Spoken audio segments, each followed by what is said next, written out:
마태복음 26장 14절에서 25절에 있는 말씀입니다. 마태복음 26장 14절에서 25절에 있는 말씀, 오늘 우리에게 주시는 하나님의 말씀, 우리 함께 한 목소리로 받들어 읽습니다.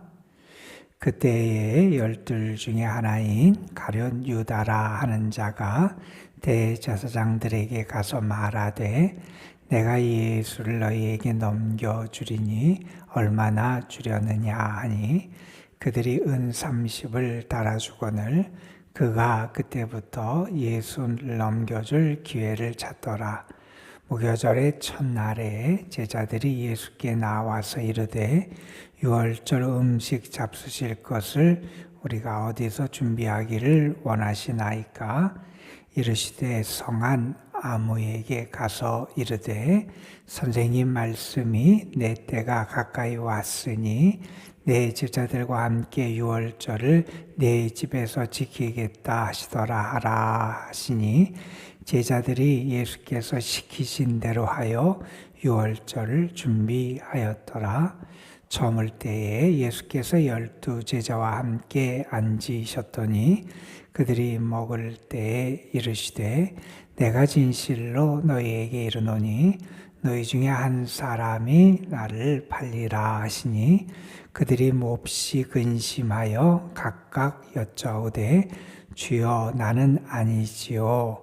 대답하여 이르시되, 나와 함께 그릇에 손을 넣는 그가 나를 팔리라.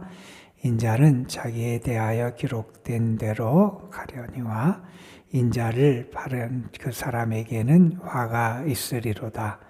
그 사람은 차라리 태어나지 아니하였더라면 제게 좋을 뻔하였느니라. 예수를 파는 유다가 대답하여 이르되, 라삐여 나는 아니지요. 대답하시되, 내가 말하였도다 하시니라. 아멘. 한 여인이 예수님께 기름을 붓는 장면을 우리가 함께 어제 읽었습니다.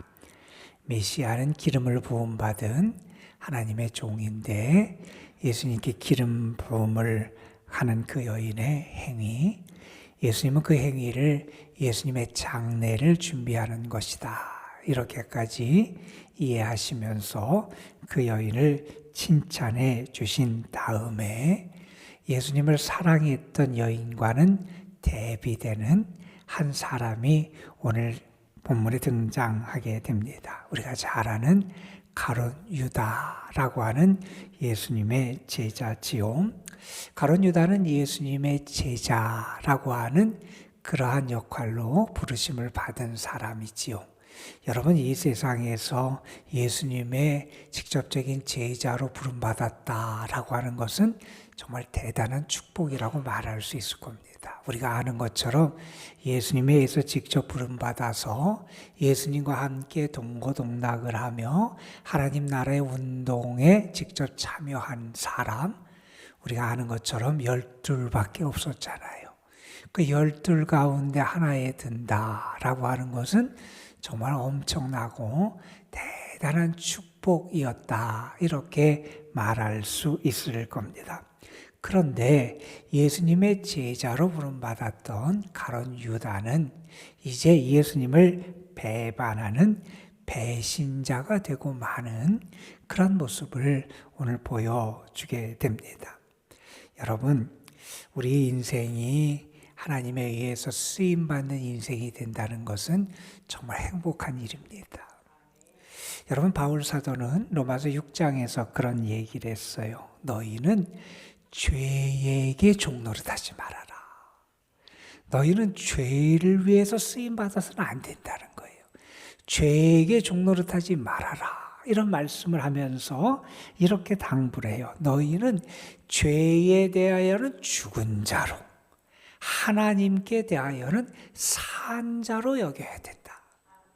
하나님께 대해서 산 자가 됐다라는 것은 하나님께 쓰임을 받고 하나님이 원하시고 뜻하신 바를 위해서 살아가는 존재가 되는 게, 그게 하나님의 사람, 하나님께 대하여 산 자가 되는 그러한 삶이라고 말할 수 있을 겁니다.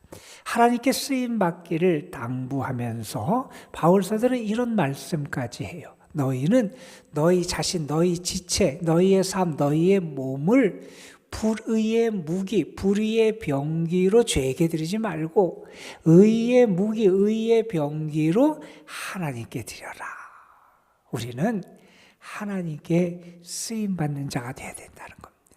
저는 여러분의 삶이 끝까지 하나님께 쓰임받는 자의 삶을 살아가는 그런 축복된 삶이 됐으면 좋겠어요.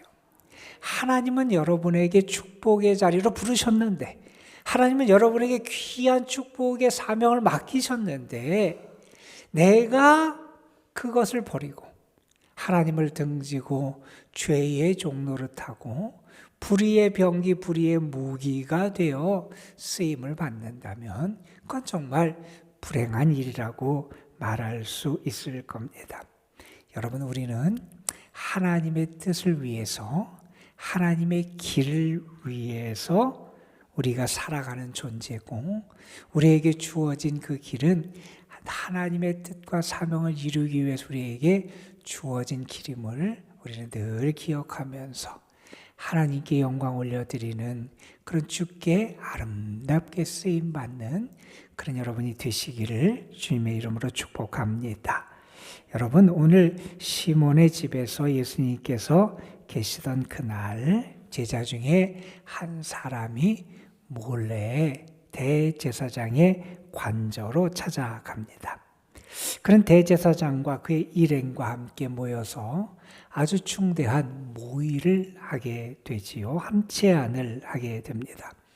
예수님을 넘겨준다면 자기에게 무엇을 해주겠느냐, 이렇게 묻게 되고, 유대 지도자들은 그들에게 은 30을 주겠다, 이렇게 제안을 하게 되지요. 여러분, 은 30은 출애굽기 21장에 보면 노예의 몸값이 은 30이에요.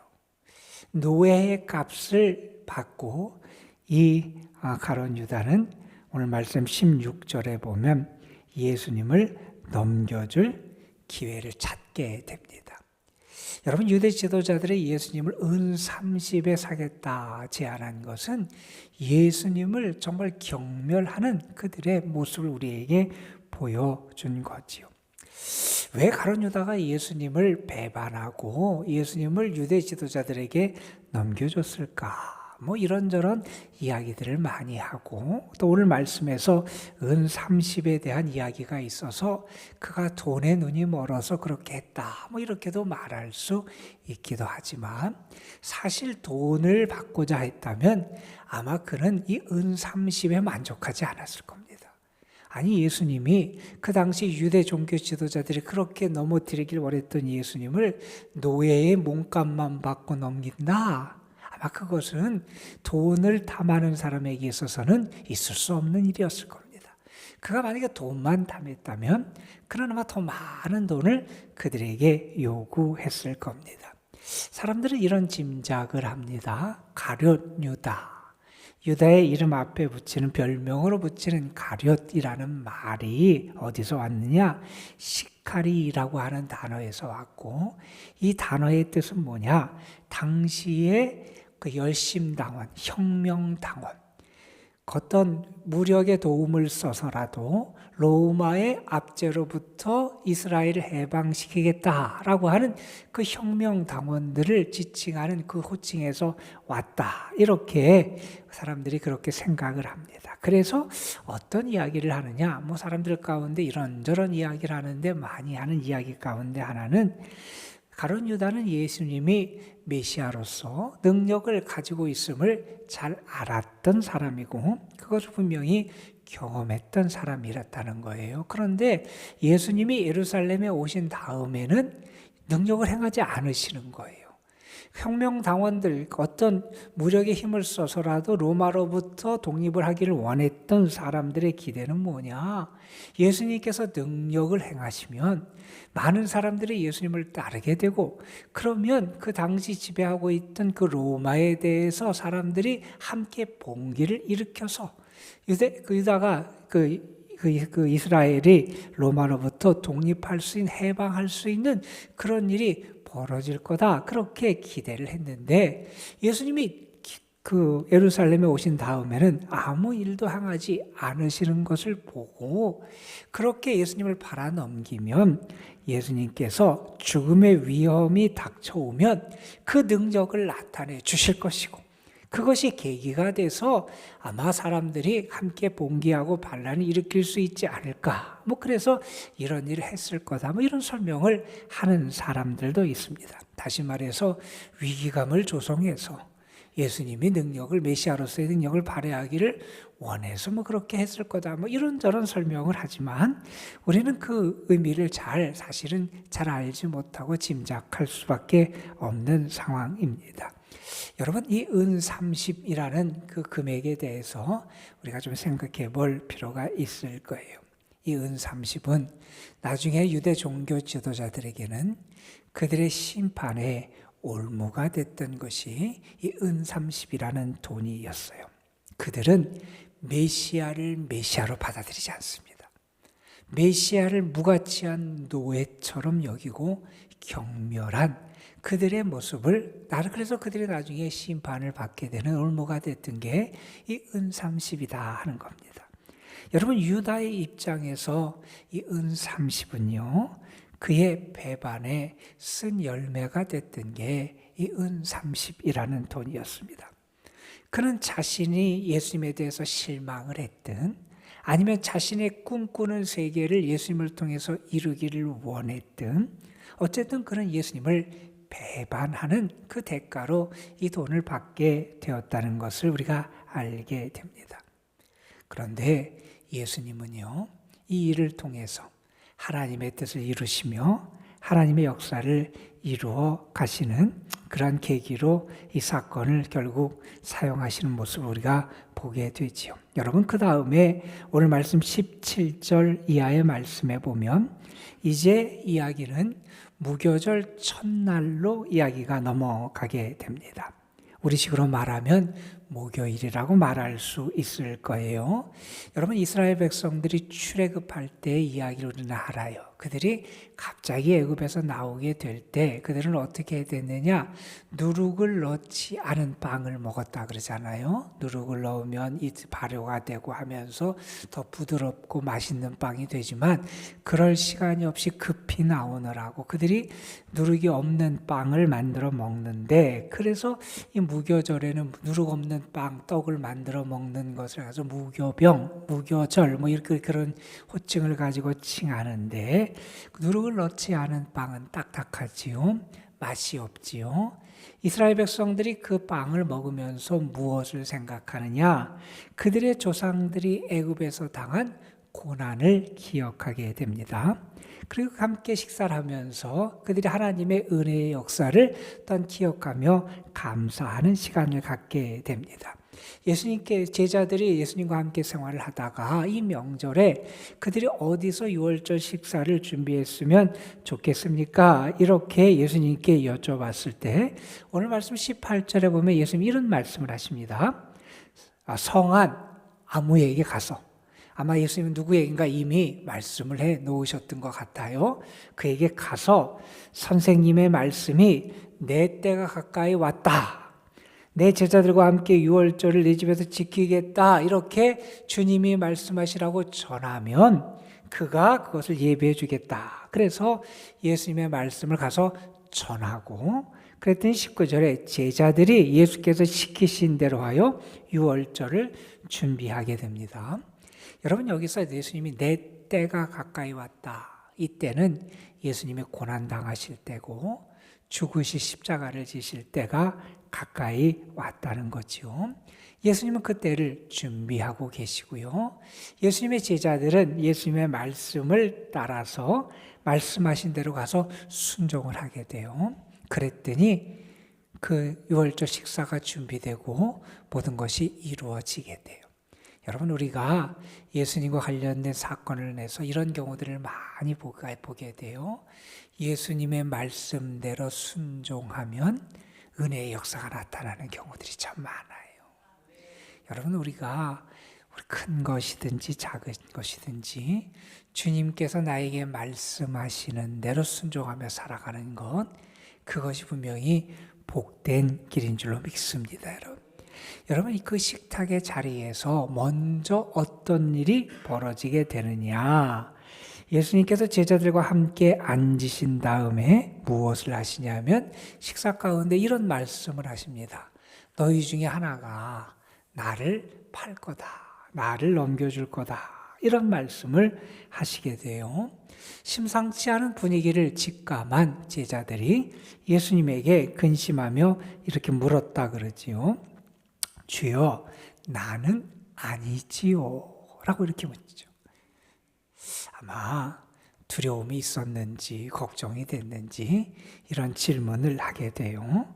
여러분, 우리가 마태복음을 읽으면서 마태복음이 우리에게 특별히 우리에게 보내주는 시그널이 있어요. 예수님을 어떻게 부르느냐, 어떤 호칭으로 예수님을 칭하느냐에 따라서 그 사람이 어떤 입장에 서 있느냐가 드러나게 되는데, 특별히 마태복음에서는 그것이 아주 구분이 명확하게 드러납니다. 예수님을 주님이라고 부르는 사람과 예수님을 부르되 단지 선생님, 랍비어 이렇게 부르는 사람은 극명하게 구분돼요. 오늘 말씀에서도 다른 제자들은 예수님을 향해서 주여라고 부르는데, 여러분 25절에 가서 유다는 예수님에게 뭐라고 질문하면 랍비여, 선생님이여 이렇게 부른다는 거예요. 이 랍비 선생님, 물론 다른 복음서에는 그걸 예수님을 향한 아주 긍정적인 호칭으로도 등장을 하긴 하지만 이 마태복음에서는 랍비여, 선생님이여 이렇게 예수님께 부르는 사람은 예수님 편에 있지 않은 사람들이 이런 칭호를 쓴다는 것을 우리가 알게 돼요. 어쨌든 예수님께서 이렇게 제자들에게 그중 한 사람이 예수님을 배반할 것을 예고하시고 제자들이 물었을 때 23절에 보면 예수님이 이렇게 답변을 하십니다. 나와 함께 그릇에 손을 넣는 그가 나를 팔 것이다. 나와 한솥밥을 먹었던 사람 중에 한솥밥을 넣는 사람, 그러니까 낯선 사람, 저 밖에 있던 누군가가 아니라 함께 한솥밥을 먹고 함께 식사를 하던 사람 중에 하나가 그 일을 행할 거다. 다시 말해서 나와 함께 동고동락을 했던 그 사람 중에 하나가 나를 팔 것이다. 이 말은 아마 참 안타까운 주님의 마음이 담긴 탄식과 같은 답변이었다고 말할 수도 있을 것이고, 아마 이 말씀은 어찌 보면 가룟 유다를 향한 예수님의 마지막 경고의 말씀이었지 않을까 하는 생각도 해보게 됩니다. 이제 예수님은 가룟 유다에 의해서 팔리시고요, 십자가의 길을 걸어가십니다. 여러분, 그 길을 예수님이 24절에서 이렇게 말씀하십니다. 인자는 자기에 대하여 기록된 대로 가신다.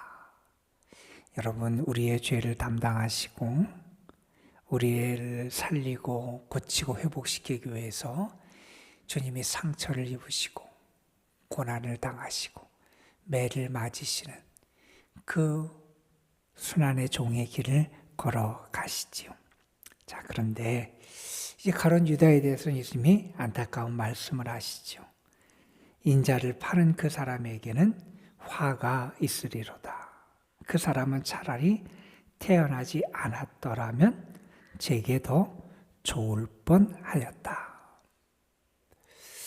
여러분, 가룟 유다를 보면서 그렇게 가룟 유다를 변호하는 사람들도 없지 않아 있어요.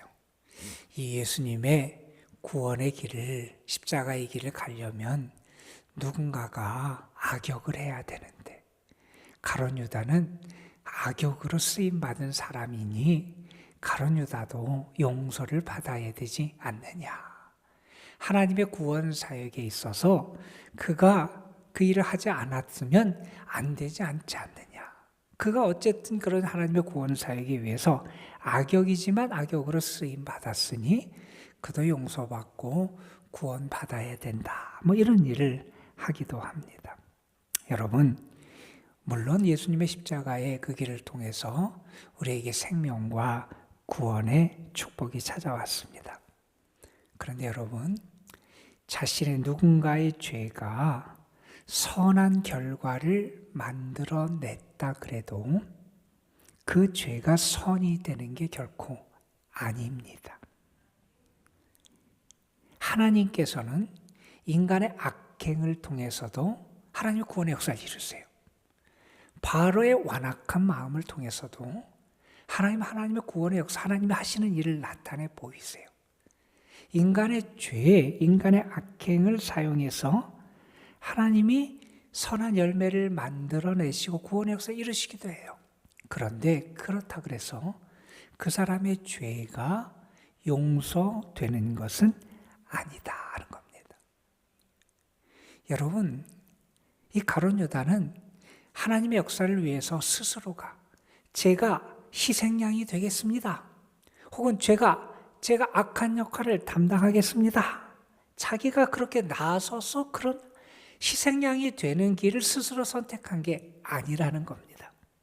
그는요, 자기가 원하는 바를 위해서 예수님을 배반하는, 자기의 뜻을 위해서, 자기가 그 중요한 자신의 결정에 의해서 예수님을 배반하는 죄를 범했던 게 이 가룟 유다의 모습이었다 하는 것을 우리가 알게 됩니다.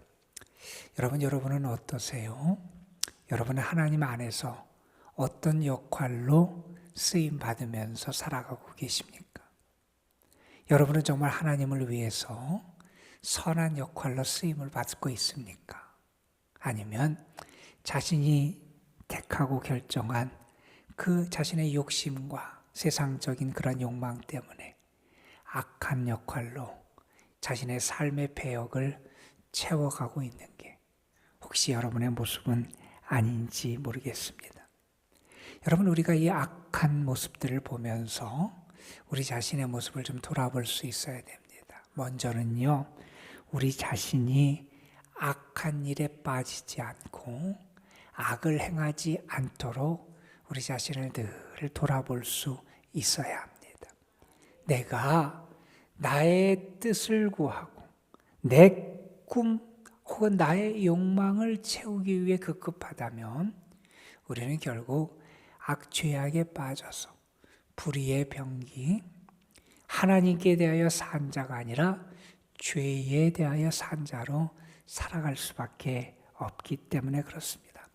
우리는요, 성령의 도우심과 은혜 가운데 거룩하고 의롭고 진실하게 살아갈 수 있어야 합니다. 하나님께 하나님의 은혜의 역사에서 악한 역할을 하는 자가 아니라 선한 역할로 쓰임받는 그런 사람이 되기 위해서 우리가 더 믿음으로 깨어 기도하는 삶을 살아갈 수 있어야 한다는 겁니다. 그리고 여러분, 이 악기 관영한 세대 가운데서 내가 이 세상을 정말 하나님의 의의 빛이 비치는 하나님의 나라의 역사가 나타나는 세상으로 만들기 위해서도 우리가 더 하나님의 뜻을 위해서 살아가는, 그래서 어두우면 어두울수록 더 참된 복음과 진리와 생명의 빛을 드러내는 사람들이 될 수 있어야 한다 하는 사실을 우리가 다시 한번 깨닫게 됩니다. 여러분, 누가복음 22장에 보면 이 가룟 유다의 배반의 그 사건을 우리에게 소개하면서 누가복음은 이런 표현을 합니다. 유다에게 사탄이 들어갔다, 이런 얘기를 합니다. 유다에게 사탄이 들어가서 결국 예수님을 넘겨주게 됩니다.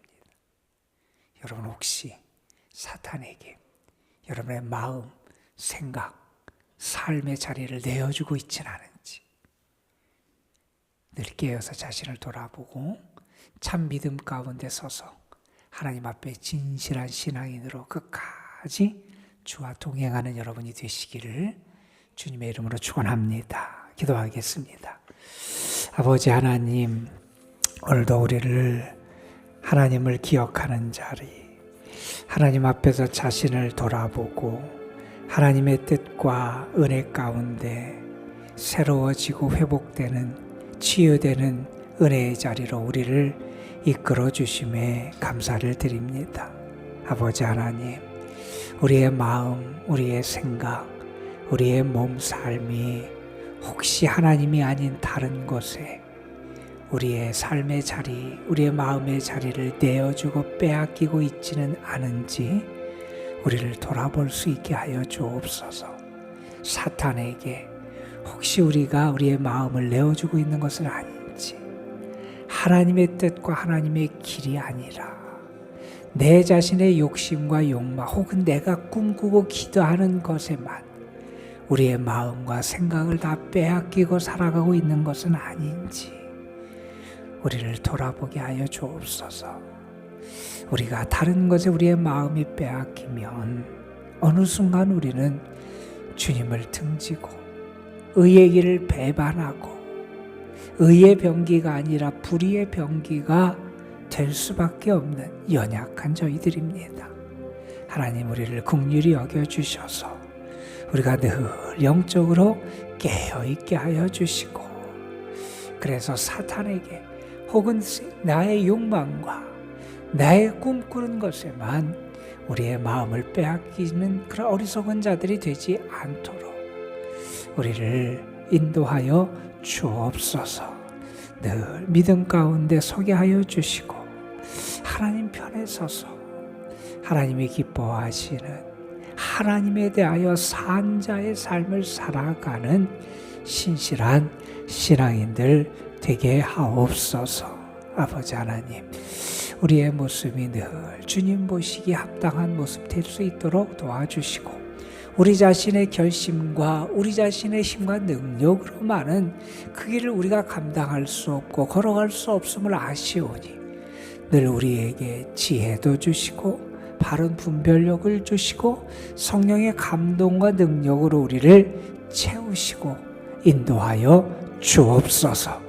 오늘도 우리가 기도할 때 먼저 우리의 영적인 모습을 주님 앞에 내어놓고 기도하게 하여 주시고, 그래서 우리의 영혼이 회복되고 우리의 영혼이 건강하고 바른 신앙의 모습을 견지할 수 있도록 주께서 은혜를 더하여 주옵소서.